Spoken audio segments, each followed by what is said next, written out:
जब दुनिया हिंसा, पशु बलि और जाति पाति के अंधविश्वासों में जकड़ी हुई थी, तब इस धरती पर जन्म लिया एक ऐसे दिव्य पुरुष ने जो आने वाले युगों के लिए शांति, अहिंसा और करुणा का मार्ग दिखाएंगे। वे कोई और नहीं, भगवान महावीर थे, जैन धर्म के 24वें और अंतिम तीर्थंकर।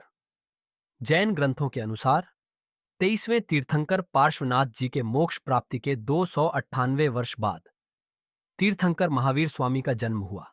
शास्त्रों में भगवान महावीर के पिछले 27 जन्मों का वर्णन मिलता है।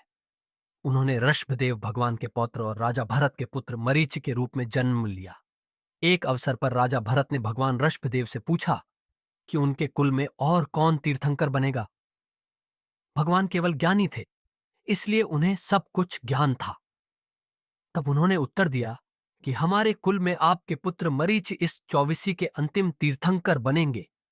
इतना ही नहीं, तीर्थंकर बनने से पहले वे इस कालचक्र के प्रथम वासुदेव होंगे और चक्रवर्ती भी बनेंगे। यह सुनकर मरीचि को घमंड हुआ और उन्होंने त्रिदंडी नामक एक अलग धार्मिक संप्रदाय की स्थापना कर दी। इस मिथ्या अहंकार के कारण उन्होंने कर्म बांध लिए और उन्हें कई जन्म लेने पड़े। अंततः वही आत्मा महावीर के रूप में जन्मी।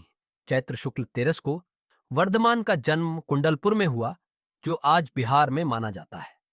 वे इक्ष्वाकु वंश के थे। उनके पिता का नाम राजा सिद्धार्थ और माता का नाम रानी त्रिशला था। यही वर्धमान बाद में स्वामी महावीर बने। महावीर को वीर, अतिवीर और सन्मति भी कहा जाता है। 30 वर्ष की आयु में महावीर ने संसार से विरक्त होकर राजवैभव त्याग दिया और दीक्षा ग्रहण कर आत्मकल्याण के पथ पर निकल गए।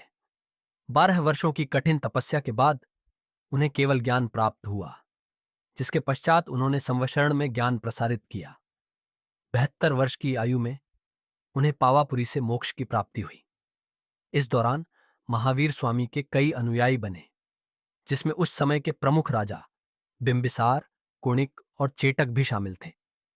जैन समाज द्वारा महावीर स्वामी के जन्म दिवस को महावीर जयंती तथा उनके मोक्ष दिवस को दीपावली के रूप में धूमधाम से मनाया जाता है। कार्तिक शुक्ल एकम को निर्वाण लाडू चढ़ाया जाता है। उन्होंने दुनिया को जैन धर्म के पंचशील सिद्धांत बताए, जो है अहिंसा, सत्य, अपरिग्रह, अचौर्य, अस्थेय, ब्रह्मचर्य। उन्होंने अनेकांतवाद, स्यादवाद और अपरिग्रह जैसे अद्भुत महाव्रती सिद्धांत दिए। भगवान महावीर ने सिखाया कि हर आत्मा एक सी है, चाहे वह इंसान हो या पशु। हमें किसी से भी ऐसा व्यवहार नहीं करना चाहिए जैसा हम अपने लिए पसंद नहीं करते। यही है उनका जियो और जीने दो का सिद्धांत, एक ऐसा दर्शन जो आज भी उतना ही प्रासंगिक है।